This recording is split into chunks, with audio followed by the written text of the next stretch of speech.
Bonjour, je suis très content d'être là parmi vous. Je suis Timothée Berton, je suis marié, je suis père de 6 enfants, j'habite à Rennes.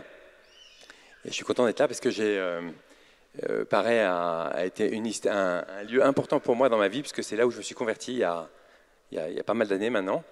Voilà. Et dans la vie, je m'occupe d'une application de prière qui s'appelle YouPray, une application pour aider les chrétiens à prier avec des contenus audio, des podcasts.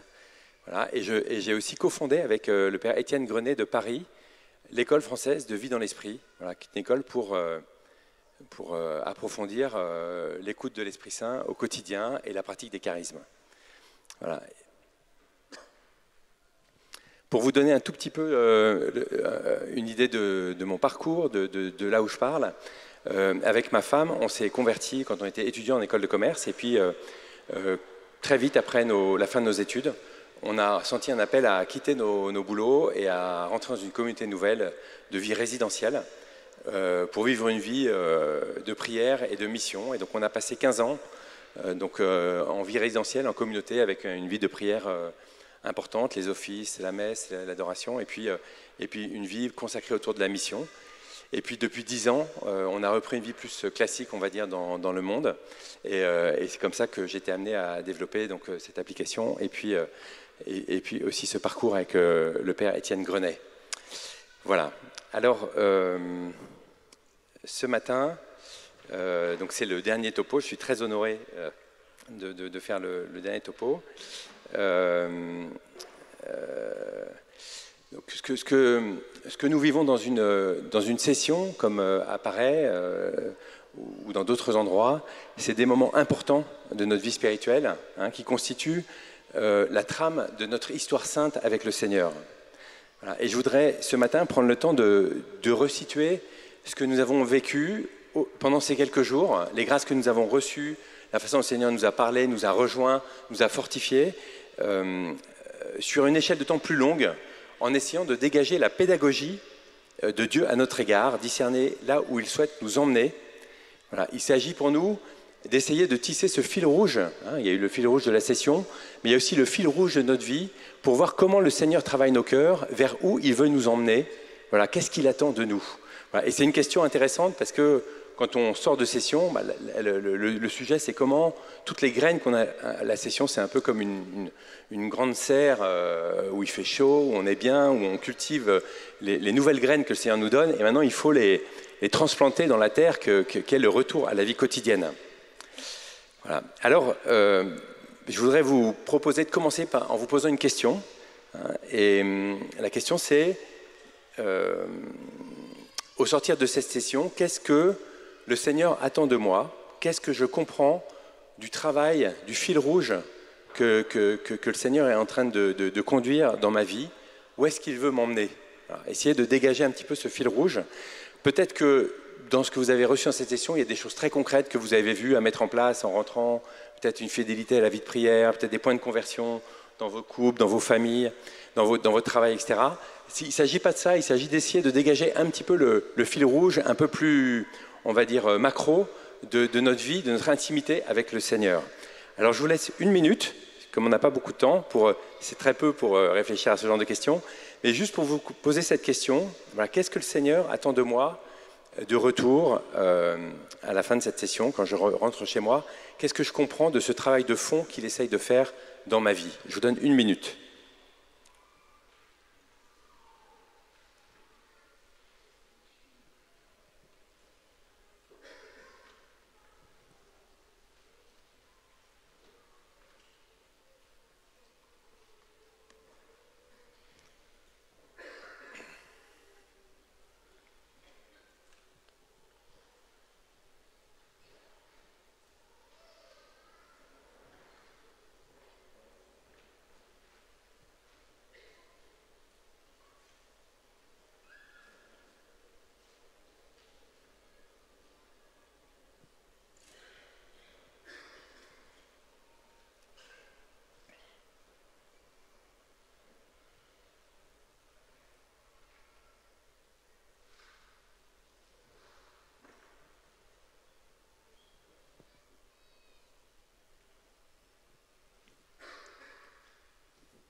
Voilà, alors c'est très court.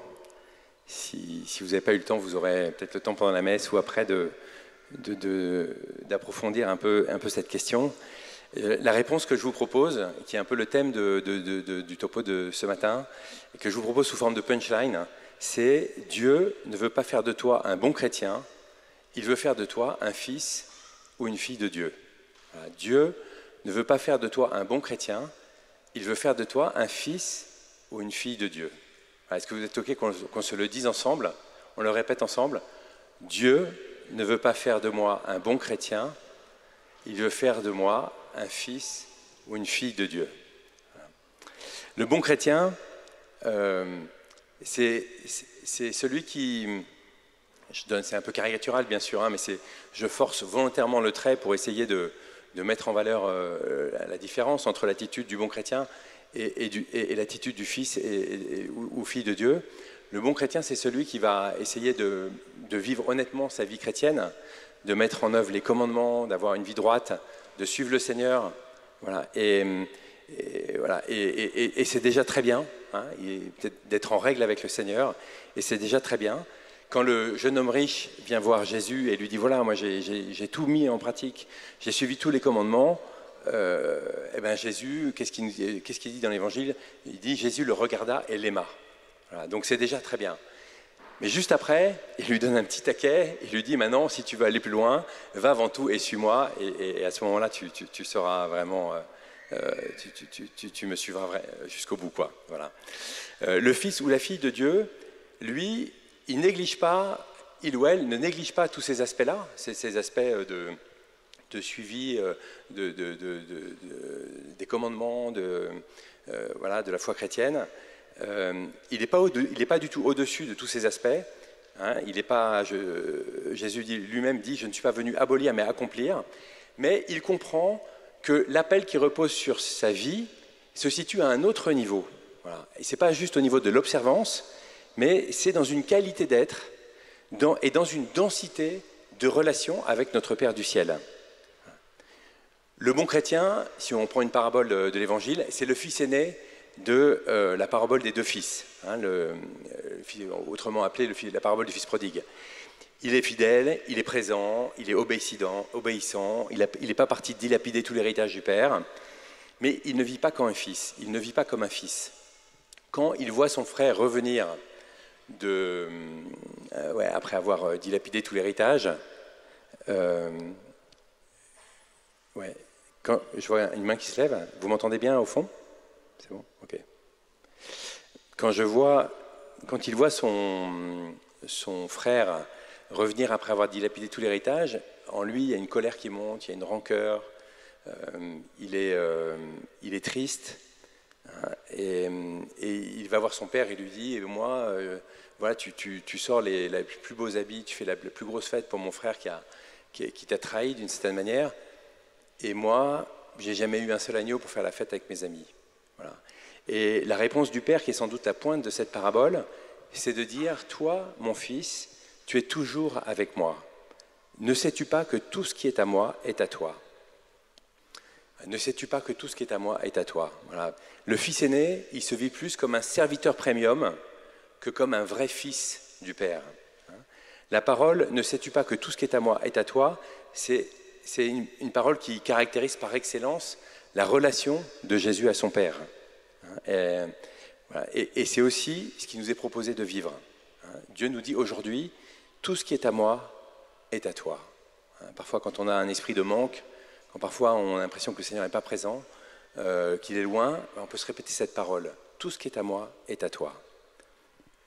Voilà. Aussi bien le fils aîné que le fils prodigue, en fait, tous les deux, d'une manière différente, ils n'ont pas compris vraiment quelle était la position de fils à laquelle ils étaient appelés. Voilà, donc la pédagogie de Dieu, on va dire la fil rouge de notre vie, c'est de nous installer dans cette position nouvelle, dans notre identité de fils. Voilà. Et sur le moyen long terme, le travail du Seigneur en nous, eh ben c'est de nous permettre de vivre toujours plus tout ce que nous avons à vivre dans nos vies à partir de cette position de fils. Et ça change tout, en fait. Ça demande une forme de conversion, dans le sens où il y a un geste intérieur nouveau qu'il nous faut prendre et qui n'est pas complètement intuitif. Hein, on a l'habitude de compter sur nous-mêmes, de construire notre vie à partir de nous-mêmes, même si on demande au Seigneur. Mais là, ça nous apprend à dépendre de lui radicalement, hein, de vivre complètement en dépendance de lui. Et plus que ça, Dieu ne veut pas simplement que nous observions les commandements et que nous comptions sur lui, mais il veut aussi faire de nous ses collaborateurs. Il veut aussi nous associer comme fils à son œuvre qu'il réalise dans le monde. Il veut faire de nous ses intimes. Il veut nous révéler son cœur. Il veut nous révéler ses projets. Il veut nous associer à tout ce qu'il fait. Si on prend la parole de Dieu, il y a de nombreux exemples qui illustrent ça. Par exemple, dans l'Ancien Testament, il y a la figure d'Abraham. À un moment, Dieu veut détruire Sodome et Gomorrhe. Et puis, comme il est en discussion par ailleurs avec Abraham, il est écrit dans ce passage, Dieu dit, vais-je cacher à Abraham ce que je vais faire. Voilà. Il y a cette idée que voilà, mon serviteur, mon fils Abraham, je ne peux pas lui cacher les choses, je vais lui révéler ce que je compte faire. Voilà. Dans Jean 15, Jésus dit un peu la même chose à ses disciples, il dit, je ne vous appelle plus serviteur, car le serviteur ne sait pas ce que veut faire son maître, hein, je vous appelle ami. Voilà. Et c'est ça que, un peu l'horizon vers lequel le Seigneur veut nous emmener. Il veut nous partager les secrets de son cœur. Il veut nous partager voilà, ce qu'il veut faire. Il veut partager comment il voit notre vie, comment il voit notre mission. Dans Jean 14, Jésus dit « Amen, Amen, je vous le dis, celui qui croit en moi fera les œuvres que je fais. Il en fera même de plus grandes. » Il en fera même de plus grandes. Est-ce que nous prenons au sérieux ces paroles? Est-ce que nous prenons au sérieux ce que, voilà, c'est l'ambition que Jésus a pour nous? Moi, je reviens du jubilé des jeunes à Rome, et c'est vrai que c'est source d'une très grande espérance de voir tous ces jeunes avec cette foi, ce dynamisme et ce nombre aussi. Et le pape, le premier soir, quand il a fait son apparition surprise lors de la première messe du mardi soir au Vatican, la parole qu'il a prononcée, c'est voilà, vous êtes le sel de la terre, vous êtes la lumière du monde. Voilà. Et cette lumière, on ne doit pas la mettre sous le boisseau. Et quand on voit l'histoire récente hein, de toutes les déviances dans l'Église de France et ailleurs, et de voir que cette parole que le Seigneur nous adresse, il n'a pas peur de lui dire vous êtes la lumière du monde. Et il veut que cette lumière, elle soit mise, voilà, que cette lumière qui n'est pas la nôtre, bien sûr, qui est celle qui vient du Christ, il veut qu'elle rayonne. Voilà. C'est aussi l'exemple de Thérèse de l'Enfant Jésus, qui, quand elle lit « La moisson est abondante et les ouvriers sont peu nombreux, priez le maître de la moisson d'envoyer des ouvriers pour la moisson », elle, tout de suite, ce qui frappe Thérèse, c'est cette invitation à prier. Voilà. Elle se dit « Dieu qui est tout-puissant, créateur du ciel et de la terre, il dit « Il compte sur nous, il dépend de notre prière, il dépend du fait que nous prions pour lui demander, il veut dépendre de nous. Voilà. Il veut nous faire rentrer dans cette collaboration où rien ne peut se faire sans lui, bien sûr, mais aussi rien ne peut se faire sans nous. » Voilà. Et il me semble que la conversion missionnaire et la conversion pastorale que l'Église est en train de vivre, et qui ouvre des champs nouveaux très passionnants, elle prend sa source là. Si je vis mon identité profonde de fils ou de fille de Dieu, cela change mon rapport à l'Église. Voilà. Ça change mon rapport à mon curé, cela change mon rapport à ma paroisse, cela change mon rapport à la mission. L'Église devient ma propre famille, devient ma propre maison. Ouais, je dois en prendre soin. Voilà. L'Église est ma mère, devient ma mère. Je me souviens, quand j'étais jeune, j'ai habité un temps, quelques mois, à Versailles, et le soir, en rentrant du travail, je longeais la cathédrale de Versailles, et à un moment, j'ai eu cette parole intérieure, tu es fils de l'Église. Voilà, l'Église est ma mère. Voilà. De rentrer dans le fait d'être fils de Dieu, ça nous fait rentrer dans une relation nouvelle avec l'Église. Voilà. Je rentre dans une relation nouvelle avec mon curé, qui n'est plus seulement un père, mais qui devient aussi un frère avec qui je chemine ensemble, avec qui je collabore à la mission. Je porte le même souci missionnaire de la paroisse. Voilà. Les personnes que je rencontre, qui sont loin de Dieu, deviennent un sujet d'intercession, un point d'attention dans ma prière. Voilà. Et j'ai le désir d'exercer l'autorité que le Seigneur me donne par ses charismes, par les dons qu'il répand sur le peuple de Dieu au service de la mission. Alors comment devenir... quel est le mouvement en fait qui qui nous fait devenir des fils et des filles de Dieu. C'est bien sûr en regardant Jésus qu'on rentre, c'est Jésus qui nous révèle le Père. Jésus dit dans Matthieu 11, « Nul ne connaît le Père sinon le Fils, et celui à qui le Fils veut le révéler. » Voilà. Donc pour entrer dans cette identité de fils à laquelle nous sommes appelés, pour entrer dedans, ça suppose un double mouvement. Le premier mouvement, c'est s'entendre appeler « mon enfant bien-aimé ». En Marc 1, c'est la scène du baptême de Jésus, et qui est révélatrice de ce qui se passe lors du baptême de Jésus, bien sûr, mais lors de notre baptême, à chacun d'entre nous. Il y a l'Esprit qui descend, et il y a la voix du Père qui se fait entendre, et qui dit, voilà, celui-ci est mon Fils bien-aimé, en qui j'ai mis tout mon amour. Et saint Paul dira, l'Esprit Saint atteste à notre esprit que nous sommes enfants de Dieu. Voilà, ça c'est ce premier mouvement, voilà, d'entendre le Père nous appeler mon enfant bien-aimé. Et le deuxième mouvement qui vient, qui est en réponse, c'est d'appeler Dieu, notre Père, Abba. Voilà, Jésus, quand les disciples voient Jésus prier, ils sont tellement saisis par la densité de la prière de Jésus, de cette relation qui transpire, de la façon dont Jésus prie le Père, il lui demande tout de suite après, Maître, apprends-nous à prier. Et qu'est-ce que fait Jésus? Il nous donne un nom. Voilà, il donne un nom, un don nouveau. Quand vous priez, dites Père, dites notre Père. Voilà, c'est l'Esprit qui prononce en nous ce nom, qui est comme un cri, qui est comme une nouvelle respiration, une nouvelle naissance, voilà, le baptême, c'est le lieu de notre nouvelle naissance. Il y a eu cette naissance terrestre où nous sommes sortis du ventre de notre Père et nous avons poussé ce cri, nous avons respiré pour la première fois. Voilà, le baptême, c'est le moment où nous naissons à la vie divine comme enfants de Dieu et nous crions Abba, voilà, Abba Père. Et c'est l'Esprit qui prononce ce nom secret, voilà, au secret de notre âme. Romains 8. Voilà. Vous avez reçu un esprit qui fait de vous des fils, et c'est en lui que nous crions Abba Père. Voilà, donc, premier mouvement, s'entendre appeler mon enfant bien-aimé, et deuxième mouvement, répondre à Dieu, Père, Abba. Voilà, la vie chrétienne consiste très simplement et très profondément dans le développement de cette respiration surnaturelle. Mon enfant, dit le Père, Abba, voilà, je réponds. Il y a quelque chose de très simple, très fondamental, qui est en même temps enraciné. C'est une expérience de vie surnaturelle, mais qui est enracinée dans notre vie très charnelle, comme notre respiration, la respiration que nous sommes appelés à vivre tous les jours. Voilà, maintenant, le souci, si on veut continuer si on veut maintenant, ça c'est un peu on va dire le projet de Dieu pour nous, c'est de nous faire entrer dans cette nouvelle position spirituelle, et peut-être que c'est ce que nous pouvons retenir pour cette fin de session. Qu'est-ce que le Seigneur veut faire pour nous sur le long terme dans notre vie chrétienne, dans notre vie spirituelle? C'est de nous faire toujours plus entrer dans cette position, dans cette identité de fils et de filles de Dieu. Et de vivre toute notre vie positionnée comme ça, dans cette posture. Voilà. Aborder les difficultés, les épreuves, les joies, les peines, centrées sur notre relation de fils avec le Seigneur. Voilà, donc ça c'est le projet. Maintenant, la réalité, c'est que s'entendre appeler mon fils bien-aimé et répondre papa, c'est pas toujours immédiat.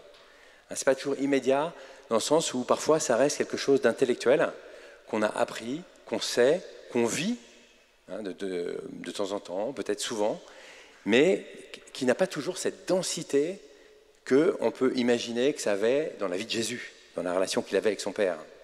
Et donc c'est une grâce qu'on a reçue de la part de Dieu lors de notre baptême, et c'est aussi un cheminement, quelque chose qu'il faut qu'on s'approprie, une identité dans laquelle il faut entrer, voilà, une réponse libre de l'homme à Dieu qui se révèle comme Père. Et si on regarde au niveau existentiel, notre vie, si on regarde honnêtement un peu notre vie, on peut dire que bien souvent, le constat qu'on peut faire, c'est que nous vivons comme des orphelins. Voilà. Des orphelins, c'est-à-dire qu'il y a des pans entiers de nos vies où on compte sur nous, où on ne met pas le Seigneur dans le coup, on ne pense pas trop à l'impliquer, pour plein de bonnes raisons. Ça peut être la peur de le déranger, ça peut être le fait que Dieu a d'autres sujets plus importants que de traiter mon petit souci du quotidien aujourd'hui. Et donc, il vaut mieux le laisser tranquille pour d'autres sujets beaucoup plus importants. Voilà, l'orphelin, la posture d'orphelin, c'est la posture de celui qui porte le poids de sa vie tout seul, sans aide, sans secours. À la différence du fils, qui lui sait qu'à chaque instant, pour chaque petit détail de sa vie personnelle, eh ben, il peut compter sur son père. Je vous propose quelques petits indicateurs qui peuvent nous permettre d'identifier aujourd'hui ou même demain, après-demain, si nous retombons ou si nous sommes dans une posture d'orphelin ou si nous sommes plutôt dans une posture de fils. Premier indicateur, la peur. Je ne parle pas de la peur émotion, la peur qui est ni bien ni mal, qui est juste là pour nous indiquer qu'il y a un danger imminent qui arrive et qu'il faut qu'on prenne des mesures appropriées. Mais je parle d'une peur qui devient comme une posture de vie, une habitude qui devient habituelle, qui dure, qui s'installe, voilà, et qui fait que dans telle ou telle situation nouvelle, je suis influencé par cette attitude intérieure de peur, voilà, et qui me fait prendre certaines décisions. Et bien, cette attitude-là, si jamais, si vous êtes habité dans certains moments de vos vies, par une espèce de peur qui dure, et bien ça peut être un indicateur que vous avez quitté votre position de fils. Et quelle serait la juste position du fils? Quel est le verset qu'on pourrait opposer pour revenir dans cette identité, dans la bonne posture? Eh bien, on peut prendre la parole de Dieu, qui a cette autorité ultime de nous faire sortir de tous nos raisonnements intérieurs, des doutes, des questions que nous pouvons avoir. Un sol ferme sur lequel nous pouvons nous appuyer. Romains 8, 15, vous n'avez pas reçu un esprit qui fait de vous des esclaves et vous ramène à la peur, mais vous avez reçu un esprit qui fait de vous des fils, et c'est en lui que nous crions Abba, c'est-à-dire Père. Voilà. Moi, une autre parole que j'aime bien dire, c'est la parole du credo, pour me repositionner, c'est « Je crois en Dieu, le Père Tout-Puissant, Créateur du ciel et de la terre ». Voilà, juste dire ça, fermer les yeux, redire ça quand on est dans une situation comme ça de peur, pour juste se réajuster. Une variante, ça serait de la peur, c'est l'insécurité. L'insécurité, c'est-à-dire la difficulté à vivre l'instant présent. C'est le signe que je suis insécurisé par rapport à l'avenir et que je ne peux pas vivre l'instant présent, c'est que je suis toujours en train de me projeter vers demain. J'ai toujours besoin de me projeter, de contrôler, de maîtriser, voilà, et que du coup ça me fait sortir de cette disponibilité intérieure à l'instant présent, parce que j'ai besoin de contrôler, de maîtriser. Celui qui est vraiment fils, il peut vivre l'instant présent, parce qu'il sait que demain s'occupera de lui-même. Et une parole qui peut nous éclairer par rapport à ça, et qui peut nous permettre de vivre cette insécurité de la bonne manière, comme un fils de Dieu, c'est « Ne vous faites pas de soucis pour demain ». Matthieu 6, « Demain aura souci de lui-même, à chaque jour suffit sa peine ». Voilà, un autre indicateur, la culpabilité, un autre signal qui peut s'allumer sur notre tableau de bord, qui nous montre qu'on quitte cette posture, cette position intérieure. La culpabilité, c'est cette façon de vivre sous la loi, et pas dans la liberté des enfants de Dieu. Si je vis dans une culpabilité un peu permanente, de façon habituelle, il y a quelque chose qui ne vient pas du Seigneur. Et un exemple qui peut nous inspirer pour revenir dans la juste posture, c'est celui de Sainte Thérèse de l'Enfant Jésus, dans une de ses poésies que certains d'entre vous connaissent certainement, où elle dit « Moi, si j'avais commis tous les crimes possibles, je garderais toujours la même confiance, car je sais bien que cette multitude d'offenses serait comme une goutte d'eau jetée dans un brasier ardent. » Voilà. C'est là où cette phrase de Thérèse, elle illustre vraiment la maturité spirituelle.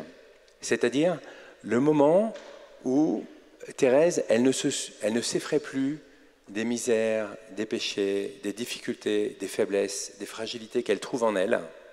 Ça ne la fait absolument pas dévier, voilà, de ce tuteur, de cette colonne vertébrale qui est le fait de vivre en fils et fille de Dieu. Et d'ailleurs, quand elle dit « Je sais bien que cette multitude d'offenses, c'est rien.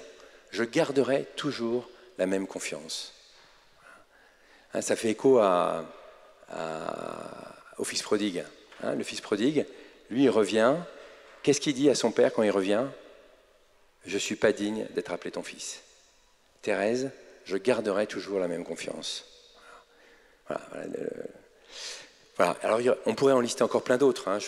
Par exemple, un certain regard négatif sur soi-même, sur les autres, sur la vie. Voilà. Les variantes, c'est un esprit de comparaison, la jalousie, l'envie, un besoin de reconnaissance mal placé.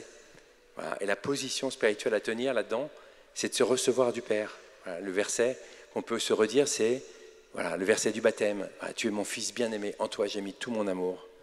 Voilà. Il peut y avoir aussi un esprit de main, un autre élément qu'on peut, un autre indicateur, ça peut être un esprit de manque qui se traduit par des plaintes, par une sorte d'insatisfaction permanente.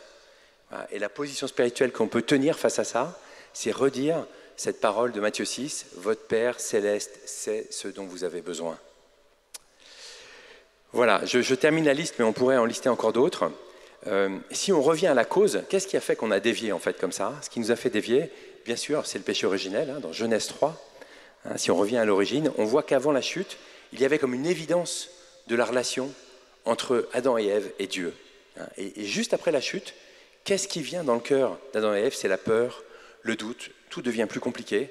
C'est comme si l'homme avait perdu la mémoire, le souvenir de son identité de fils et de fille de Dieu, de cet amour inconditionnel dans lequel il était baigné. Voilà. Il devient incapable de faire confiance. Hein. C'est comme si, à la suite du péché originel, l'ADN de chacune de nos cellules avait été tellement traumatisé qu'elles avaient été reprogrammées de la confiance à la méfiance, de la dignité du fils à la solitude de l'orphelin. Voilà. Alors, peut-être notre chemin de vie, hein, notre chemin de vie chrétienne sur le moyen long terme, quand on va revenir chez nous après, eh ben, c'est d'essayer au quotidien, bien sûr, de garder en mémoire tout ce qu'on a reçu dans cette retraite, dans cette session, et aussi d'essayer de pratiquer cette habitude, cet habitus intérieur, de vivre tout ce que j'ai à vivre comme un fils, de réapprendre à vivre comme un fils. On va dire que le baptême nous rend notre dignité de fils et de fille de Dieu, mais il nous faut ensuite encore nous réapproprier dans notre quotidien, de manière à ce que cette dignité, elle imprègne notre vision du monde, notre façon de réagir, nos priorités, notre intelligence, nos émotions. Il y a une histoire que j'aime bien, que je tiens d'une bibliste américaine qui est membre de la commission biblique pontificale. Et elle raconte qu'il y a quelques années, ils ont découvert, c'était autour de moins 100 avant Jésus-Christ, un manuscrit qui donnait la recette des cornichons, un manuscrit en Terre Sainte, là ou dans le Moyen-Orient, et dessus il y avait écrit la recette pour faire des cornichons. Et le mot qui était employé pour expliquer comment il fallait faire cette recherche, cette recette, de manière à ce que le cornichon acquiert tout le goût du cornichon, tel qu'on aime le déguster, c'est le mot baptisein. Voilà, baptisein, baptiser. Voilà. Et donc il disait que pour que le cornichon prenne le goût de cornichon, il faut baptiser le cornichon dans le jus de vinaigre, pour que le cornichon, et pas seulement quelques minutes, hein, mais plusieurs semaines, pour que ce cornichon il prenne le goût du vinaigre et qu'il devienne vraiment le cornichon. Voilà. D'une manière analogue, c'est un peu pareil pour nous. Nous, on a besoin d'être plongés quotidiennement dans l'amour de Dieu. Voilà. De faire cette expérience, de refaire cette expérience quotidiennement, chaque jour, chaque matin, au lever du soleil, au milieu du jour, en se couchant, pour que ce travail de reprogrammation de notre ADN qui a été tellement perturbé, hein, il puisse se faire dans l'autre sens, de la méfiance à la confiance. Voilà, c'est l'expérience continue de la bonté de Dieu qui peut, peu à peu, nous réapprendre à vivre. Voilà. Il s'agit de vivre à partir de cette bonté et non plus à partir de la peur et à partir de la méfiance. Voilà. Et la façon tout simplement de le vivre dans notre quotidien, de se reprogrammer, hein, quelles sont les pistes qui nous permettent de grandir là-dedans?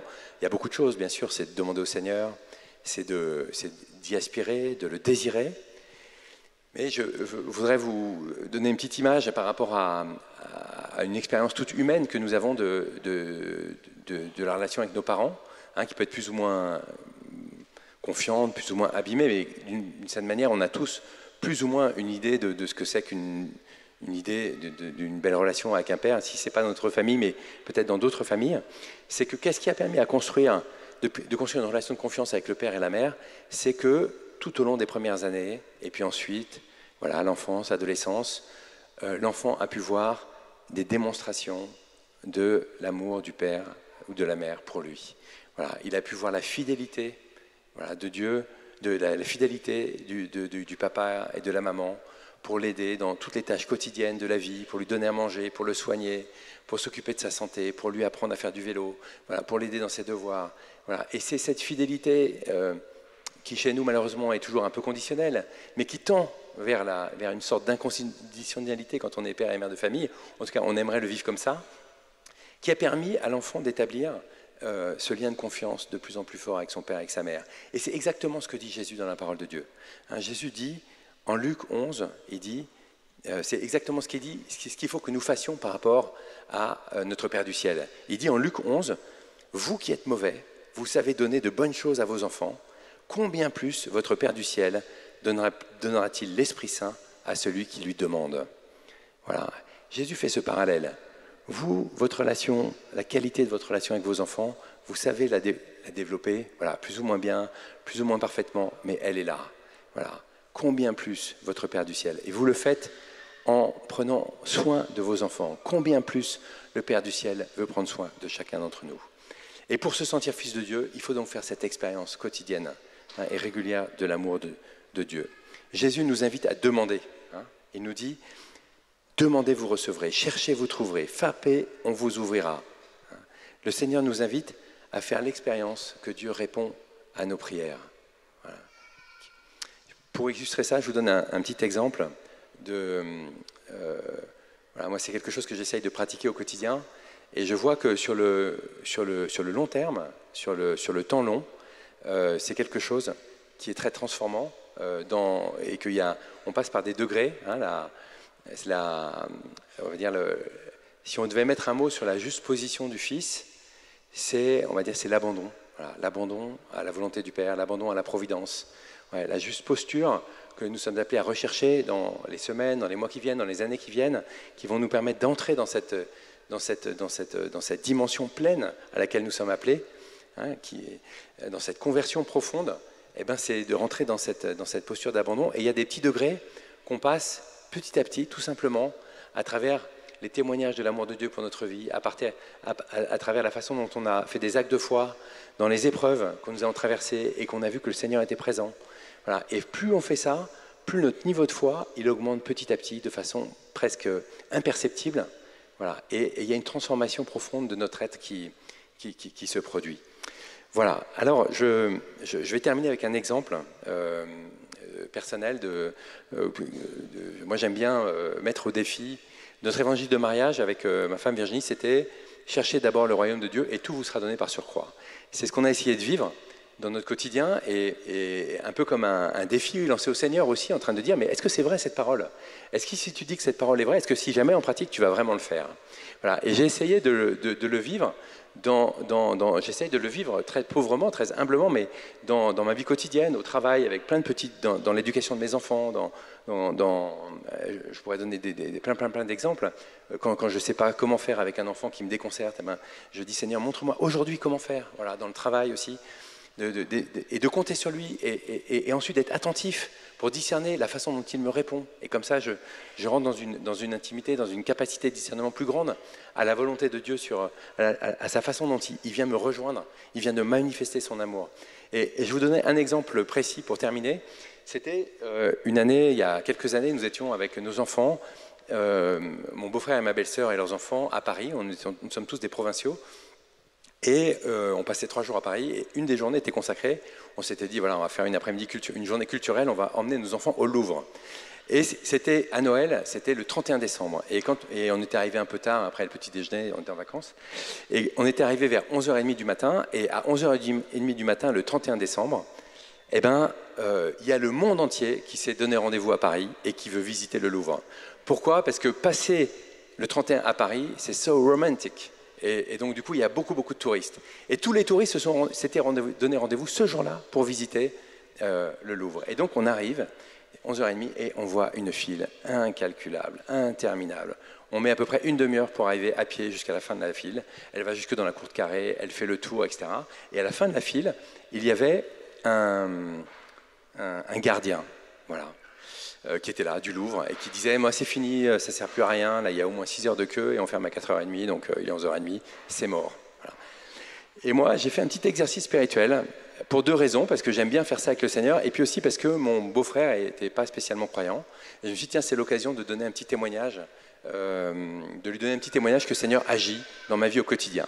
Et donc, je lui ai dit à mon beau-frère et puis à ma famille, je dis, bah voilà, c'est pas possible à vue humaine, mais on va demander au Seigneur, et le Seigneur va nous faire rentrer dans le Louvre, il n'y a pas de problème. Voilà. Et là, j'ai été accueilli avec un peu de scepticisme. Mes enfants, ma femme, et mon beau-frère et ma soeur ont commencé à s'éloigner et à partir chercher un autre plan. Et moi, je suis resté, j'ai commencé à prier le chapelet auprès du gardien. J'étais à côté de lui et je priais mon chapelet. Et je disais, Seigneur, bah, tu vas ouvrir une porte. Et puis, au bout de quelques minutes, eh ben, le gardien s'est tourné vers moi et il m'a dit, vous voulez rentrer dans le Louvre? J'ai dit, bah oui, tout à fait. Et il dit, bah voilà, je ne sais pas pourquoi je vous le dis. Voilà. Il y a un endroit que personne ne connaît, je vous indique, c'est la Porte des Lions. Il m'a montré le chemin, et 10 minutes plus tard, on était dans le Louvre. Voilà. C'est une porte dérobée.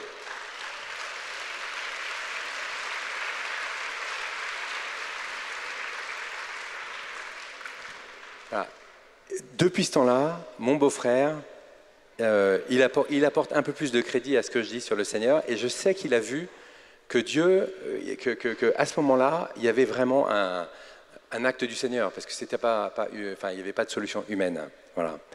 Voilà, je termine sur ce petit exemple pour nous inviter, voilà, dans notre vie quotidienne, quand on va revenir, voilà, à entrer dans cette conversion profonde, à cette étape